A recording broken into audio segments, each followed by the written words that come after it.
ஆண்டவராகிய இயேசு நாமத்தில் தொலைக்காட்சி நேயர்களுக்கு அன்பின் வாழ்த்துக்கள். நாளின் செய்தி என்னவென்றால், பெருமையினால் வருகிற ஆபத்து, டேஞ்சர் ஆஃப் பிரைட். ஒரு பெருமையால் வருகிற ஒரு 8 ஆபத்துக்களை நாளை உங்களோடு பகிர்ந்து கொள்ளும்படி விரும்புகிறேன். ஈமேல் புஸ்தகம் 16ஆம் அதிகாரம் 18 சொல்லுகிறது, அதாவது விடுதலுக்கு முன்னானது மனமேட்டிமை, விடுதலுக்கு முன்னால் வருவது மனமேட்டிமை. இன்றைக்கு எங்களுடைய வாழ்க்கையிலேயும் நம்முடைய பிள்ளைகளை கடந்து வந்த பாதைகளை திரும்பி பார்ப்பதில்லை. பெருமை பல இடங்களிலும் உண்டு. ப்ரைட் ஆஃப் ரேஸ், இனத்தினால் ஒரு பெருமை. ப்ரைட் ஆஃப் பிளேஸ், அதாவது என்னுடைய தோற்றத்தால் ஒரு பெருமை, நிறம். இரண்டாவது ப்ரைட் ஆஃப் கிரேஸ், என்னுடைய கிருபையினால் ஒரு பெருமை. ஒரு கிருபை இருக்கிறது. இன்றைக்கு அநேக ஒளிகளை பார்க்கிறேன். நினைத்துக் கொள்ளுங்கள், இந்த கிராமங்களில் இருந்து சின்ன பட்டணத்திற்கு வந்து நீ கத்தலால் பயன்படுத்தப்படுகிற பல ஊழியர்கள் ஒரு பேசலாட்சினா கூட திரும்பி சொல்லுவதில்லை. இவர்கள் ஊர்ந்திருக்கிறார்கள். இதை நான் இந்த துக்கத்தோடு சொல்லுகிறேன். திரும்ப திரும்ப அது எனக்கு ஒரு மிகப்பெரிய பாடம். பெருமை விடுதலுக்கு முன்னாடி மனமேட்டிமை. என்றைக்கு மனமேட்டிமை வருகிறதோ அன்றைக்கு விழுகிய நிச்சயம். ஆங்கிலத்தில் சொல்லப்பட்டிருக்கிறது, pride goes before the destruction. அதாவது விழுதலுக்கு முன்னாலே பெருமை முன்னாலே போகுமா. அதனால உங்களுக்கு எனக்கு ஒரு பெரிய பாடம். வாழ்க்கையில் உயர்ந்த நிலையில் இருங்கள், ஆனாலும் நீங்களாக இருங்கள். 7-8 dangers of pride. இன்றைக்கு அந்த இது எச்சரிப்பின் செய்தி. இது எனக்கும் உங்களுக்கும். இந்த வீடு அவரால் வந்தது, இந்த மேன்மை அவரால் வந்தது, இந்த மாறி அவரால் வந்தது, இந்த வசதி அவரால் வந்தது. ஆனாலே இந்த விதத்திலும் பெருமை பாராட்ட வேண்டாம். ஆனால் மனதிலே கூட ஒரு ஊழியனை திருமணம் பண்ணதினால் ஒரு சபை ஆத்துமாக்கள் இல்லை என்றாலே நான் குற்றப்படுத்த விரும்பவில்லை.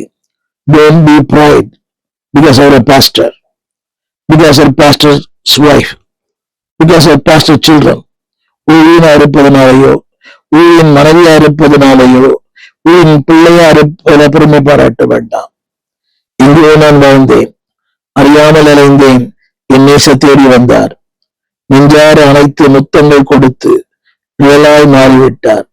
இந்த வாகனங்கள் எல்லாம் அவரால் வந்தது, இந்த வசதி அவரால் வந்தது, இந்த மேன்மை அவரால் வந்தது, நீங்க அணிந்திருக்கிற அந்த காஸ்டியூம் உடை அவரால் வந்தது. இதில் எந்த விதத்தில் நீ மேன்மை பாராட்ட வேண்டாம். ஸ்டான்லி அவர்கள் ஒரு சொல்லி இருக்கிறார், இந்த ஊழியக்காரர்கள் நிலைச்சு வந்தார்களாயும் விசுவாசிகள் கொத்தடிமைகளாயும் இருக்கிறார்கள். அது உண்மையா தவறா என்பது புரியவில்லை. அந்த கருத்தை மாற்ற வேண்டும். ஊழியக்காரர்கள் நிலைச்சு வந்தார்கள் அல்ல, விசுவாசிகள் கொத்தடிமைகள் அல்ல. இது அநேக பார்க்கிறேன். ஒருமையிலே பேசுகிறவர்கள் இருக்கிறார்கள். இருக்கலாம், முடியும். இது அவரால் வந்து அல்லவா தனக்கு கீழே பணியாற்றுவர்களை அற்பமா எண்ணுவது, அவர்களை கேவலமாய் பேசுவது நிறைய இருக்காங்க. அதை நான் கடந்து வந்தேன். நண்பர்களே, விடுதலுக்கு முன்னானது மனமேட்டிமை. Don't be proud. எந்த விதத்திலும் என் பெருமை பாராட்ட வேண்டாம். என்ற முதல் குறிப்பு, pride lead into destruction. பெருமை உங்களை கீழே தள்ளிவிடும். நீதிமொழிகள் புஸ்தகம் 16ஆம் அதிகாரம் 18ஆம் வசனம். அந்த வார்த்தை இப்படி சொல்லப்பட்டிருக்கிறது, விடுதலுக்கு முன்னாடி மனமேட்டிமை. Pride leads into destruction. கவனிங்க, 2 காரியம் சொல்லுகிறேன். ஒன்று ஆவிக்குரிய வீழ்ச்சி, இன்னொன்று உலக பிரகாரமான வீழ்ச்சி. It causes spiritual fallen and also spiritual fallen. எத்தனை பேர் நீங்கள் பார்த்திருக்கலாம். கூட கொஞ்சம் பெருமை, கொஞ்சம் பிரபலம், கொஞ்சம் வளர்ச்சி, நிறைய பேர் அடுத்த சட்டப்பட்டது கிடையாது. அது உயர நிரந்தரம் அல்ல, ஆழம் மட்டுமே நிரந்தரம். இதை நான் எல்லா ஊருக்கு சொல்ல கொண்டுகிறேன், அடிக்கடி சொல்லுகிறேன். நீங்கள் you may be a great leader, but you must be a good leader. நீங்கள் பெரிய தலைவராக இருக்கலாம், நல்ல தலைவர்களாயிருங்கள். சுவிசேஷர்கள் கூட இந்த வந்திருக்கிற இளம் ஊழியர்களுக்காக ஆண்டை துதிக்கிறேன். நிகழ்ச்சியான பாடுகளுக்காக நன்றி. Very very busy, very prominent. அவர்கள் அதிக ஊழியர்கள் ஈடுபடுகிறார்கள், அதிக பிரபலமா இருக்கிறார்கள். 50 ஆண்டுகள் ஊழியம் பண்ண ஒரு ஊழியரை விட 2 ஆண்டுகளில் ஊழியம் பண்ண ஒரு பாடகர் பிரபலமா இருக்கிறார். இந்த அரசியலை போல அது நிரந்தரமா இருக்க முடியாது. Pride often causes spiritual and personal downfall. இன்றுதான் சொல்லுகிறேன், அது உங்களையே கீழே தள்ளிவிடும், குடும்பத்தை உயர்த்தி விடும். Be aware of it. அதிலே மிகுந்த ஜாக்கிரதையா இருங்கள். ஒரு நாளும் எந்த காரணத்தை கொண்டும் தொட்ட ஒரு Selvan use everyday with Jesus என்ற அந்த நூலின் ஆசிரியர் இவருடைய பல செய்திகள் அவருடைய தாக்கம்தான். அவர் அடிக்கடி சொல்லுவார், அந்த செய்தி முடியும் போது எந்த விதத்திலும் தேவனுக்கு செலுத்த வேண்டிய கனத்தையோ மகிமையோ செலுத்தாதபடி தேவனே என்னை காத்துக்கொள்ளும். எந்த விதத்திலும் செலுத்த வேண்டிய கனத்தையோ மகிமையோ நான் எடுத்துக் கொள்ளாதபடி, திருடி விடாதபடி என்னை காத்துக்கொள்ளும். எத்தனை பெரிய வார்த்தை! Pride leads into destruction. இரண்டாவது குறிப்பு, pride separates people from God. பெருமை தேவனை விட்டு உங்களை பிரித்து விடும். கவனமாயிருங்கள். பெருமை அதை நினைக்கிறதில்லை. தனக்குள்ள ஒரு வேலையும் தன்னை சுற்றி வேலையும் இவன் ஊழியக்காரர்களை கூட நீங்க போன்ஸ் வச்சிருக்கிறாங்க. அது தேவையில்லாதது. நடிகர்களுக்கு இருக்கிற, அரசியல்வாதிகளுக்கு இருக்கலாம். Pride separates people from God. தேவனை விட்டு உங்களை தூர பிரித்து விடும். யாக்கோபு புஸ்தகம் 4ஆம் அதிகாரம் 6ஆம் வசனம். அவர் அதிகமான கிருபையை அளிக்கிறாரே.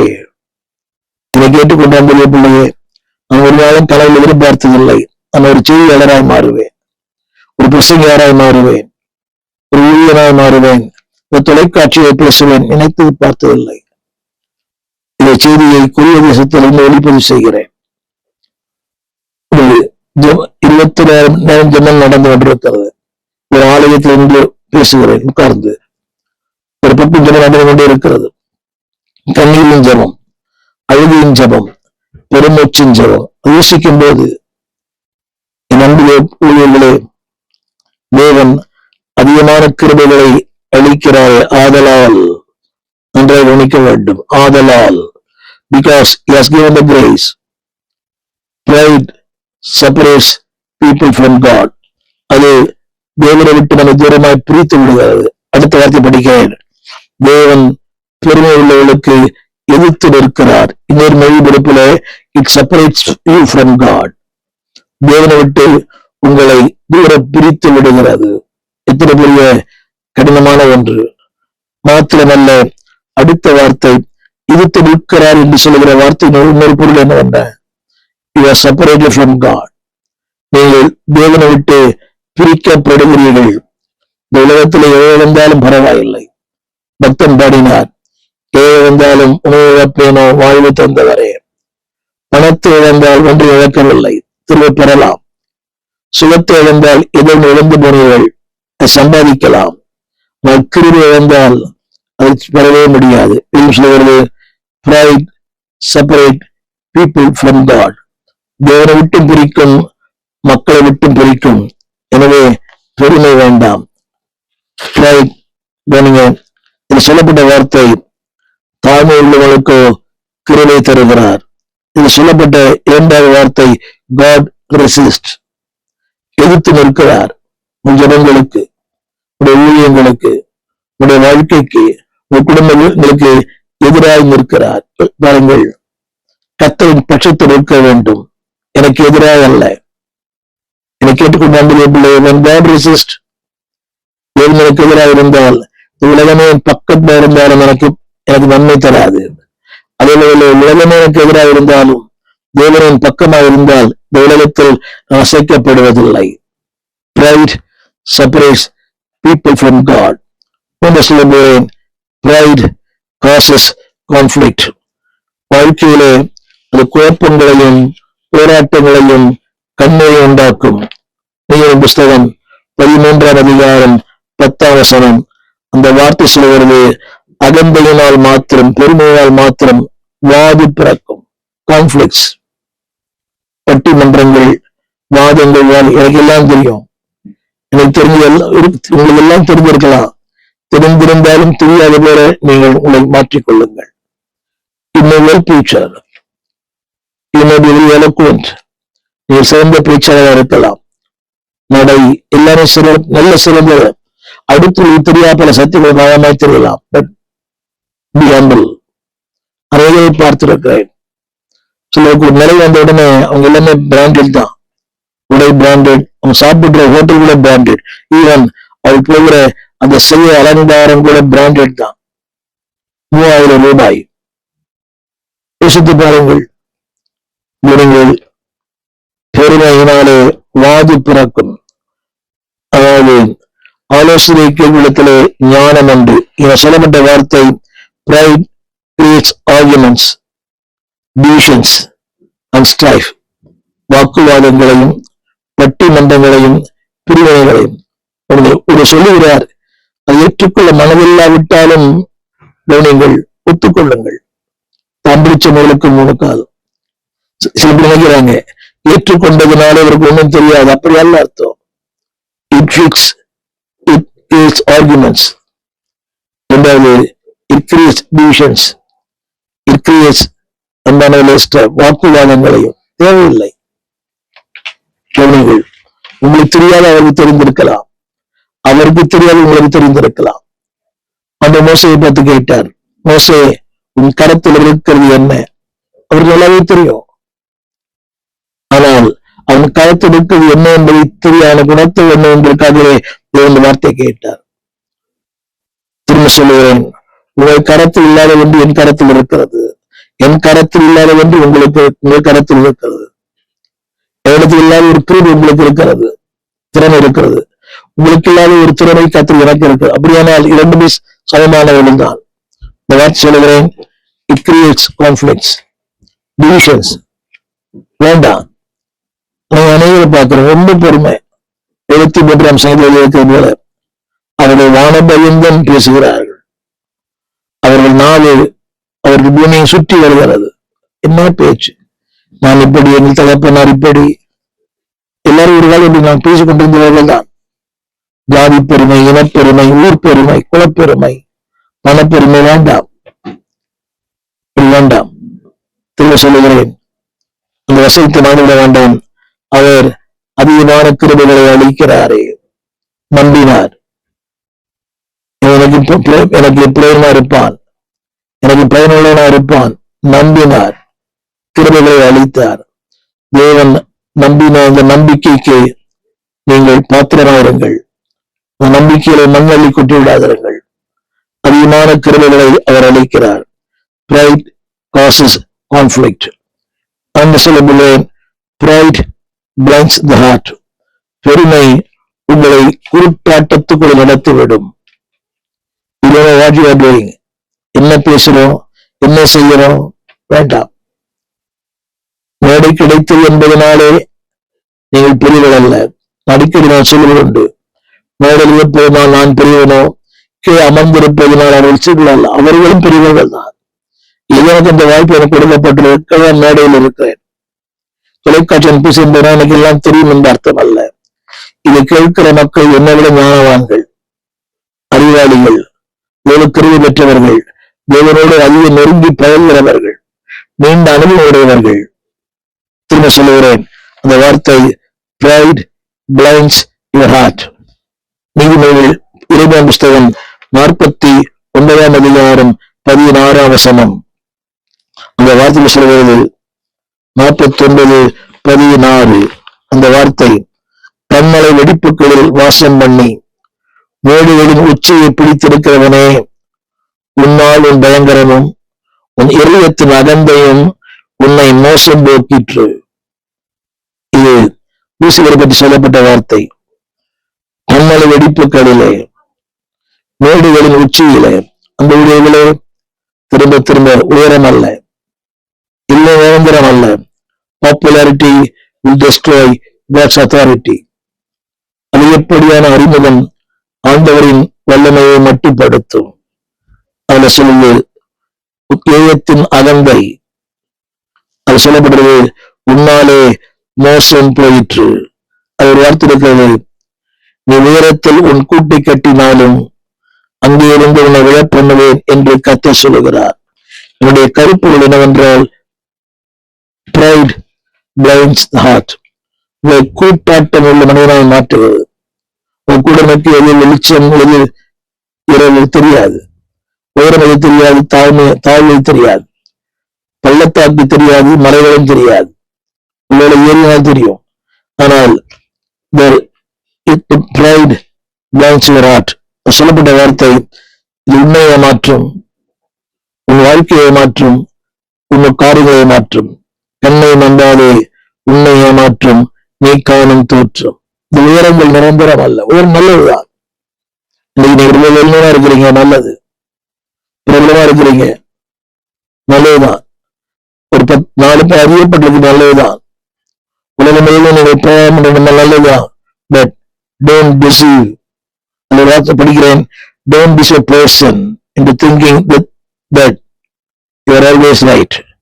நீங்க எப்பொழுதுமே சரி, மற்றவர்கள் முட்டாள் நினைக்க கூடாது. அவர்களும் அறிவாளர்கள் தான். இந்த வார்த்தை சொல்லுகிறேன், pride blinds the heart. Don't deceive a person. அவர் உணர்ந்து தெரியா நினைச்ச கூடாது. உலகங்களை பார்க்கிறோமே எவ்வளவோ பேர், நம்மளோட ஏழை ஜனங்கள், படிப்பறியாதவர்கள், பாமரர்கள், ஆனால் வருவாள். இதுதான் நிறைய பேர் நம்ம தேசத்துல. ஒரு மறைந்த நம்ம தேசத்தினுடைய கர்ம வீரர் காமராஜர் அவர்கள், எத்தனையோ பேர் படிப்பறியாத நிறைய பேர், ஊழியர்களை கூட எத்தனையோ படிப்பறியாத ஊழியர்களை கர்த்தர் இன்னைக்கு பயன்படுத்துகிறார். கல்லூரி பட்டங்கள் இல்லை, படிப்பு இல்லை. நிறைய பேர் நம்முடைய இந்த தலைமுறையிலே, நான் வாழும் இந்த காலத்துல பாடலை மூலமாய், வார்த்தையின் மூலமாய், வல்லமை மூலமாய் தேவனை மையப்படுத்துகிற பல பிரம்மாண்டமான ஊழியர்கள் இருக்கிறார்கள். திரும்ப pride blinds the heart. அது என்ன செய்யணும் சொன்னால், உங்களையே குருட்டாட்டம் உள்ள மனிதனாக மாற்றி வருகிறது. மாத்திரமல்ல, கவனிங்கள், இந்த பெருமை உள்ளவர்களுக்கு என்னைக்கு ஒரு எண்ணம் உண்டு, I am right. இந்த இசை தெரிந்தவர்கள் அடுத்த சொல்லுவாங்க ஞான சூன்யம். எந்த அளவுக்கு ஏற்படும் தெரியல. அதாவது படிப்பு இல்லைன்னா மக்கும் சொல்றோம், ஆனா இந்த இசை தெரியல ஞான சூன்யம் இல்லை என்பார்களே. அவளுக்கு இசை தெரியாது, அந்த வாழ்க்கையினுடைய அப்ஸ் அண்ட் டவுன் தெரியும், வாழ்க்கையின் உயரங்கள் தெரியும், ஆழங்கள் தெரியும். அதுல கடந்து வந்திருக்கிறார்கள், அதுல வளர்ந்து வந்திருக்கிறார்கள். யாரையும், உங்களுக்கு இந்த உட்கார்ந்திருக்கிற ஒருவரையும் நீங்கள் அற்பமா எண்ண வேண்டாம். நான் பல ஊழியர்களுடைய பேசுகிறேன். நான் பேசிய சபை கூட்டம் ஊழியர் கூட்டம் அல்ல என்பது என்னுடைய தாழ்மையான கருத்து. அது எனக்கு கொடுக்கப்பட்ட ஒரு வேற கிருபை, அவ்வளவுதான். நான் மற்ற ஏரியாவில பிரபலமா இருக்க முடியுமான்னு தெரியல, மற்ற பகுதிகளிலே. இதிலேயே ஆண்டவர் கிருபை கொடுத்திருக்கிறார். ஏறக்குறைய ஒரு 40 ஆண்டுகளுக்கு மேலாக அதில் என்னை பயன்படுத்தின ஒருவர் ஊழியர்களிலே S.M. Paul என்ற ஒருவர்.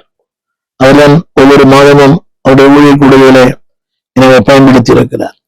அங்கதான் நான் ஊழியர்களிலே பேச கற்றுக்கொண்டேன். S.M. Paul அவர்கள். நான் சொல்ல வந்த கருத்து இன்னும் சொல்லுகிறேன், ஸ்டில் ஐ எம் லேர்னர். இன்னும் கற்றுக்கொண்டே இருக்கிறேன். இன்னும் என்னுடைய வார்த்தைகளை இன்றைக்கும் படிக்கிறேன், கற்றுக்கொண்டிருக்கிறேன். Pride blinds your own heart. உன்னையே குருட்டாட்டம் உள்ள மனிதனாய், நீ யார் என்பதை உனக்கு புரியாமல் வைத்து விடும். நீ எல்லாருமே எடுத்தேன் கழுத்தேன்.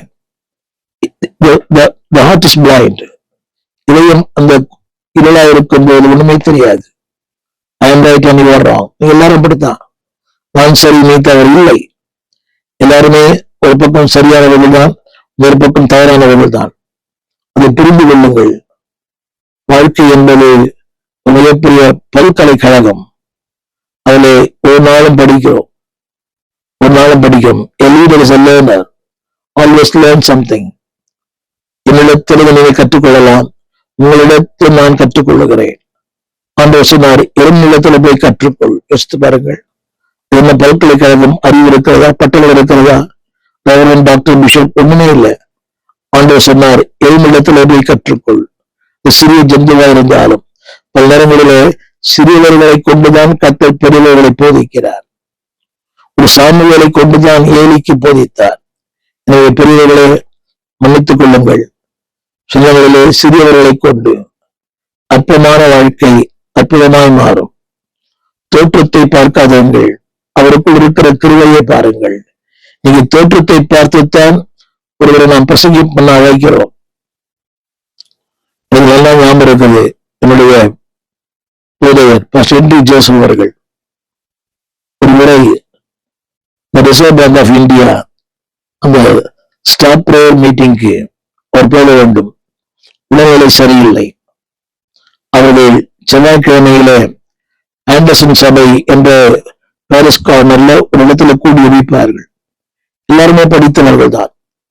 ரிசர்வ் பேங்க் எல்லாமே உயர்ந்த நிலையில் இருக்கிறவர்கள். அவர்களெல்லாம் மிகுந்த தாழ்மை உள்ளவர்கள். அதுல ஒருவர் ஜனபால் மோசஸ் அவர்கள்.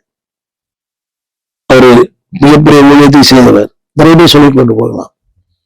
அலெக்சாண்டர் என்ற ஒருவர், மிஸ்டர் காந்தி என்ற ஒருவர், ஒருவரை எல்லாமே கர்த்தருக்குள்ளே மறித்திருக்கிறார்கள். பர்னபாஸ் என்று ஒருவர். ஊழியரை கூட்டம் நடந்து கொண்டிருக்கும். ஒரு முறையை அனுப்பினார். சொன்னார், வெடிக்கைய சொன்னார், எனக்கு அந்த நாட்கள் 21 வயது. வெடிக்கைய சொன்னார், 20 வயது 21 வயதுதான். வெடிக்கைய சொன்னார், வெள்ளும்போது பெட்ரோல் பங்க்ல கொஞ்சம் காத்தடிச்சுன்னு போ அப்படின்னா. நான் அங்க போய் சேர்ந்தேன். அவர் என்னை பார்த்த உடனே இப்படி சொன்னேன், அவர் உடல்நலம் சரியில்லை, எனவே நான் அனுப்பினார். அவர்கள் ஒரு மாதிரியை பார்த்தார்கள். அந்த அளவுக்கு அவர் ஏற்றுக்கொள்ளுகிற நிலை இல்லை. இன்னொரு ஒருவன் தோற்றம் வயது 20-21 வயது. அப்பொழுது ஏற்றுக்கொள்ளுகிற மனப்போக்கம் இல்லை. அன்றைக்கு நான் பேசினேன்.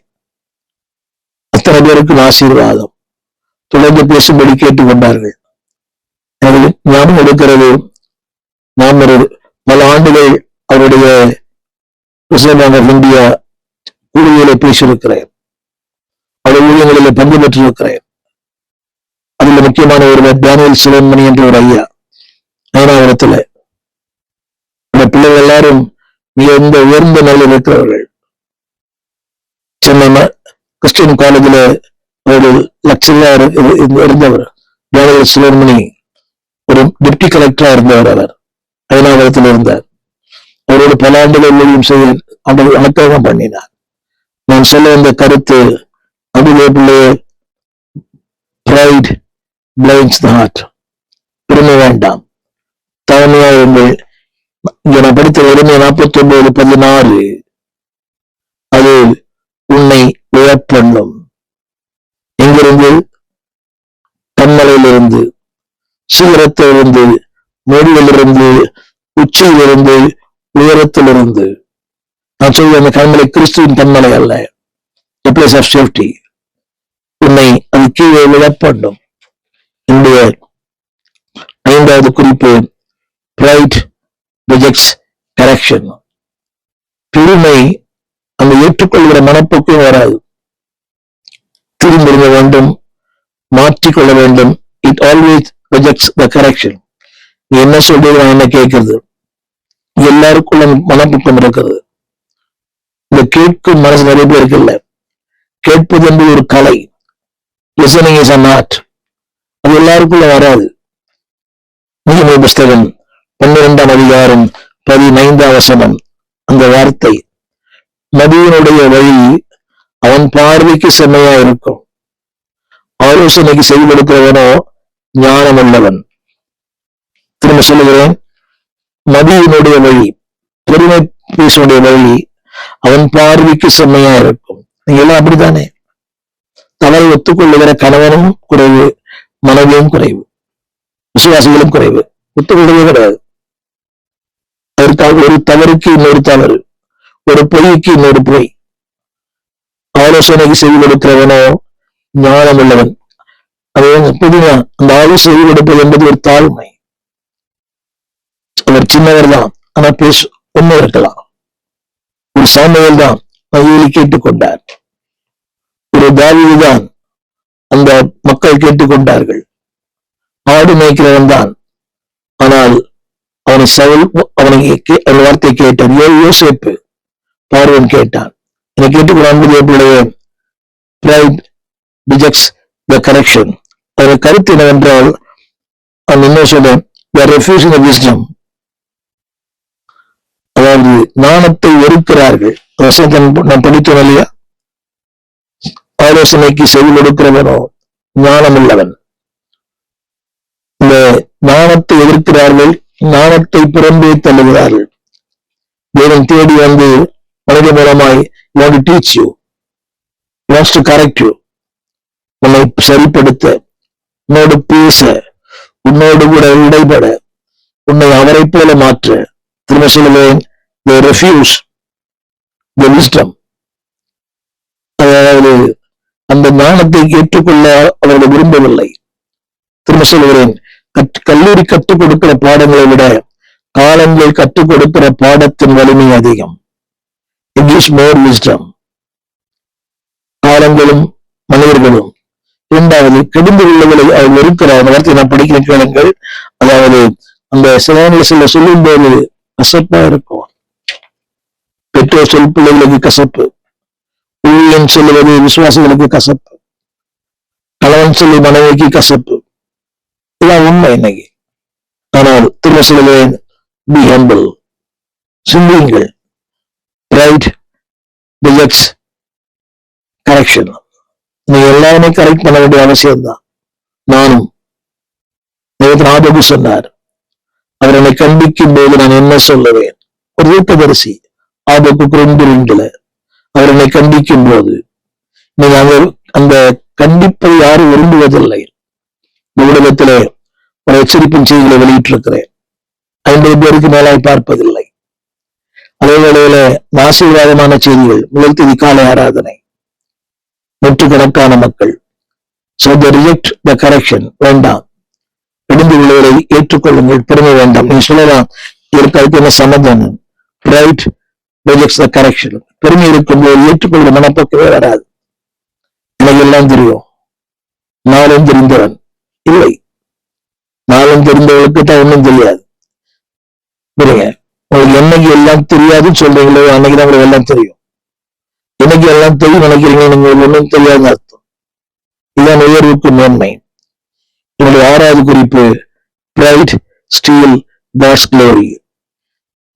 யாரிடத்துல பெருமை இருக்கிறதோ அவன் தேவ மகிமை திருடுகிறான் அர்த்தம். ஆரம்பத்துல சொன்னேன், செல்வம் அவரை பற்றி சொல்லுவார், தேவனுடைய மகிமை தொடாதபடி, தேவனுக்கு கொடுக்க வேண்டிய கணத்தை தொடாதபடி என்னை காத்துக்கொள்ளும். Pride steals God's glory. ஏசாயா புஸ்தகம் 42ஆம் அதிகாரம் 8ஆம் வசனம். தேவன் சொல்லுகிறார், நான் கர்த்தர், இது என் நாமம், என் மகிமையை வேறொருவனுக்கும் என் துதியை விக்கிரங்களுக்கும் கொடையேன். நன்றாக கவனிக்க வேண்டும். நான் கர்த்தர், உயர்ந்தவர், உன்னதமானவர், மோசம் பண்ணுகிறவர். சொல்லுகிறார், இது என் நாமம். அடுத்து, என் மகிமையை வேறொருவனுக்கும் என் துதியை விக்கிரங்களுக்கும் நான் கொடுக்க மாட்டேன். ஓரளவு புரியாமல் இருக்கலாம். என் மகிமை அது அவருக்குத்தான் சொந்தம், என் துதி அவருக்குத்தான் சொந்தம். சொல்லப்பட்ட வார்த்தை கவனிங்கள், pride seeks self glory instead of God's glory. தேவனுக்கு செலுத்த வேண்டிய மகிமையை விட தன் சுய மகிமையைத்தான் கொள்கிறார். இன்னைக்கு அந்த ஊடகங்களை பாருங்களேன், அவர் யாராய் இல்லையோ அவராய் தான் வெளிப்படுத்துகிறார். துக்கமான ஒன்று. அவருடைய எல்லாமே இந்த ஃபேக் தான். எல்லாமே இந்த நவநாகரிக உலகத்துல இந்த கம்ப்யூட்டர் பண்ணது, கோட்டு சூட்டெல்லாம். இது எல்லாருக்கும் பெருமை. இது சொல்லப்பட்டிருக்கிறது, என் மகிமையை வேறொருவனுக்கு கொடையேன். மகிழி எத்தனை மிகப்பெரிய புகைப்படங்கள், ஆள் உயர, ஹோஸ்டல் பிளக்ஸ், அவசியமா என்பது அவருடைய பொறுத்துத்தான். என்ன சொல்லுவது? Pride steal God's glory. தேவனுக்கு கொடுக்க வேண்டிய மகிமை அவராலே உயர்வு, அவரால் மேன்மை. எல்லாமே அவரால் தான். அதுக்கு நாம் தகுதியானவர்கள் அல்ல. அவரே எல்லாத்துக்கும் சொந்தக்காரர். Always give God's glory. தேவனே, நான் இருப்பது உம்மாலதான், நான் யாரா இருக்கிறேன்னு அது உம்மாலதான். இந்த உயர்வு, இந்த வாழ்வு, இந்த அந்தஸ்து, இந்த மேன்மை எல்லாம் உம்மாலதான். Don't steal God's glory. உங்களுக்கு திறமை இருக்கலாம், ஒரு மாஸ்டர் மைண்ட், ஒரு பில்லி அவுட்ஸ்டாண்டிங், பட் எல்லாமே அவரால் தான். அவர் இல்லை என்றால் ஒன்றுமில்லை. எனவேதான் அந்த வார்த்தையை நான் ஆரம்பத்திலே படித்தேன். யாக்கோபு 4:5 அதிகமான கிருபையை அளிக்கிறாரே. கவனிங்கள், நான் இதை சம்பாதிக்கவில்லை, ஆனால் பெற்றுக்கொண்டேன். I have not earned, but I receive. இது நான் அவரால் பெற்றுக்கொண்டேன். அதை பெற்றுக்கொண்டவருக்கு உண்மையாயிருங்கள். Pride steals God's glory. 7வது குறிப்பு, pride weakens spiritual growth. பெருமை ஒரு ஆவிக்குரிய வளர்ச்சியை அதை தடை பண்ணும். திரும்ப சொல்லுகிறேன், நீங்கள் நானும் செல்ல வேண்டிய பிரயாணங்கள் இவ்வளவு தூரம் அடைந்தாயிற்று, தீர்மானம் என்று எண்ணுவதில்லை, அடையும்படி ஆசையாய் தொடர்கிறேன். Still we have to go. ஒருவேளை அதிகமா இருக்கலாம், அளவு அதிகமா இருக்கலாம், இன்னும் செல்ல வேண்டிய பிரயாணம் வெகு தூரம். இதை இல்லையாப்பா தேவன் சொன்னார், நீ செல்ல வேண்டிய பிரயாணம் ரொம்ப தூரம். இதை கேட்டுக்கொண்டிருக்கிற இளம் ஊழியர்களை, ஒருவேளை பெரிய ஊழியர்களா இருக்கலாம், still you and me we have to travel a long travel. வாழ்க்கையில் கொஞ்ச இடத்துல வந்திருக்கிறோம், இது பெருசு அல்ல, இன்னும் நிறைய செய்ய போகணும். we have to travel. அவரோடு கூட, அவருக்குள், அவருக்காக வார்த்தை படிக்கிறேன் கேளுங்கள். It's still our spiritual growth. மத்தேயு சுவிசேஷம் 5ஆம் அதிகாரம் 3ஆம் வசனம். ஆவியில் எளிமை உள்ளவர்கள், அதாவது பெருமை இல்லாதவர்கள் பாக்கியவான்கள், பரலோக ராஜ்யம் அவனுடையது. அதற்கு பரலோக ராஜ்யம் என்று சொல்வது ஒரு கடுவுக்கு கடுவதைக்கு ஒப்பானது. அது வளரும், அது வளரும். ஆகாயத்து பறவைகள் அதுல வந்து அமரும். கவனிங்கள், பெருமை இருக்கும் போது ஸ்டாக்னேட்டட், அது ஒரு இடத்துல கொண்டு நிறுத்தி வரும், வளர்ச்சி இருக்காது. பரலோக ராஜ்யம் கடுக்கு ஒப்பானது. அது வளர்ந்து மரமாகி அநேக ஆகாயத்து பறவைகளுக்கு அடைக்கலமாய். என்னை கேட்டுக்கொண்டிருக்கிற அந்த ஊழியர்களே, நீங்கள் நானும் ஒரு ஆலமரமாய், அநேகருக்கு அடைக்கலமாய், அநேகருக்கு ஆதாரமாய் இருக்க கர்த்தர் உங்களை அழைத்திருக்கிறார். Don't underestimate it. Don't stop it.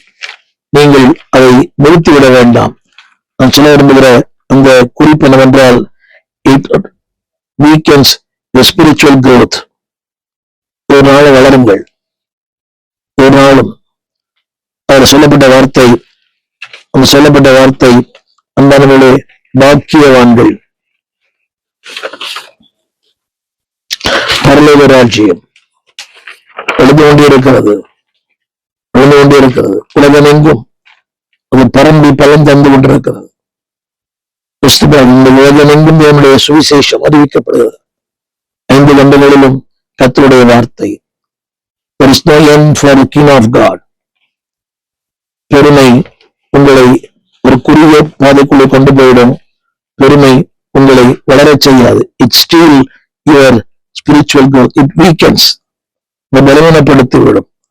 பாக்கியவான்கள் வளருவார்கள், பலன் தருவார்கள். எங்கள் விலாசம் போதகர் ஸ்டீபன் தேவகுமார், திறந்த வாசல் சபை, நம்பர் 65, பரமானந்த தெரு, 7 கிணறு, சென்னை 600001.